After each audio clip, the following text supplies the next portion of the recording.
ശിവന്റെ ആരാധകനായ ഋഷിഭൃംഗുവിന്റെ വീട്ടിൽ കുട്ടികൾ ഉണ്ടായിരുന്നു. എന്നാൽ ശിവഭക്തനായ അദ്ദേഹത്തിന്റെ സങ്കടത്തിന്റെ പരിഹാരമായി ശിവഭഗവാൻ ഒരു പുത്രനുള്ള അനുഗ്രഹം കൊടുക്കുകയും അവൻ 16 വയസ്സിന് മരണപ്പെടും എന്ന് പറയുകയും ചെയ്തു. അങ്ങനെ മാർക്കണ്ഡേയൻ എന്ന പുത്രൻ ജനിച്ചു.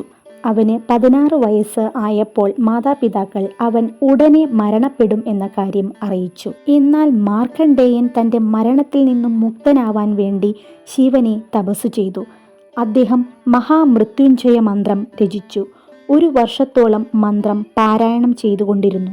യമരാജൻ മാർക്കണ്ഡേയന്റെ ജീവനെടുക്കാൻ തുടങ്ങിയപ്പോൾ ശിവലിംഗത്തിൽ അവൻ മുറുക്കെ പിടിച്ചു.